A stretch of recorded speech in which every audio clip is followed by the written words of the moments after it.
ഇപ്പോൾ സിദ്ധാർത്ഥൻ്റെ മരണവുമായി ബന്ധപ്പെട്ട് പ്രതികളെ തെളിവെടുപ്പിനായി കൊണ്ടുപോകുന്ന ദൃശ്യങ്ങളാണ് പ്രേക്ഷകർ ഇപ്പോൾ കാണുന്നത്. സുർജിത്ത് അയ്യപ്പത്ത് വിവരങ്ങളുമായി നമുക്കൊപ്പം ചേരും. കുന്നിൻ്റെ മുകളിലേക്കാണ് ഇവരെ കൊണ്ടുപോയിക്കൊണ്ടിരിക്കുന്നത്. സുർജിത്ത്, കുന്നിൻ്റെ മുകളിലേക്കാണ് ഇവരെ നടത്തിക്കൊണ്ട് പോലീസ് പോകുന്നത് മനസ്സിലാക്കുന്നു. തെളിവെടുപ്പിൻ്റെ വിശദാംശങ്ങൾ എങ്ങനെയൊക്കെയാണ്? പറയൂ സുർജിത്ത്.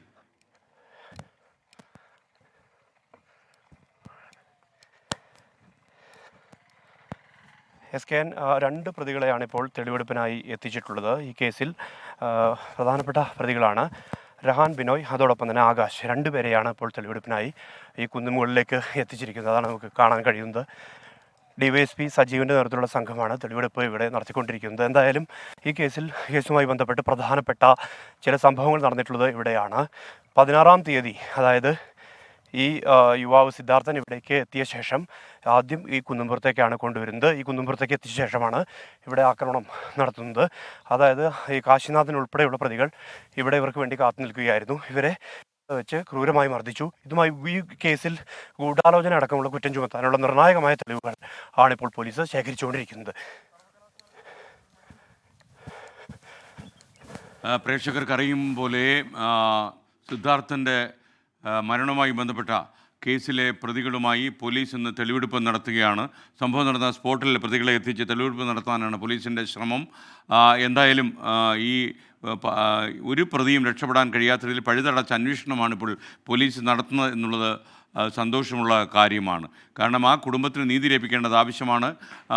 യഥാർത്ഥ അന്വേഷണം നടക്കുന്നില്ലെങ്കിൽ ഏതറ്റം വരെയും പോകുമെന്ന് സിദ്ധാർത്ഥൻ്റെ പിതാവ് വെളിപ്പെടുത്തിയിരുന്നു. സുർജിത്ത് അയ്യപ്പത്ത് വീണ്ടും ചേരുന്നു. സുർജിത്ത്, വിശദാംശങ്ങൾ. കുന്നിൻ്റെ മുകളിലാണോ? ഇപ്പോൾ എനിക്കറിയാം സുർജിത്ത് ആ കുന്നിൻ്റെ മുകളിലേക്ക് നടന്നു കയറുന്നതിൻ്റെ ഒരു ക്ഷീണം സുർജിത്തിനുണ്ട്. എന്തായാലും പറയൂ, എന്തൊക്കെയാണ് വിവരങ്ങൾ?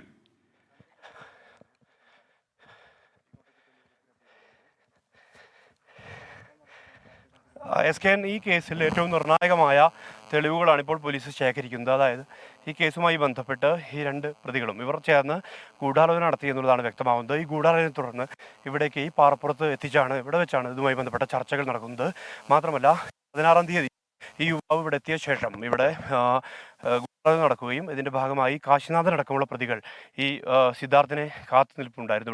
ഇവിടെ എത്തിയ ശേഷമാണ് മർദ്ദനം അഴിച്ചുവിട്ടത്. എന്തായാലും ഇതുമായി ബന്ധപ്പെട്ട് ഗൂഢാലോചന അടക്കമുള്ള കുറ്റം ചുമത്താനുള്ള വിധത്തിൽ അത്തരത്തിലുള്ള വിവരങ്ങൾ ശേഖരിക്കുക എന്നുള്ളതാണ് പോലീസ് ഉദ്ദേശിക്കുന്നത്. ക്രിമിനൽ ഗൂഢാലോചന അടക്കമുള്ള കുറ്റങ്ങൾ ഇതുമായി ബന്ധപ്പെട്ട് ചുമത്തുമെന്നുള്ള കാര്യം പോലീസ് നേരത്തെ തന്നെ വ്യക്തമാക്കിയതാണ്.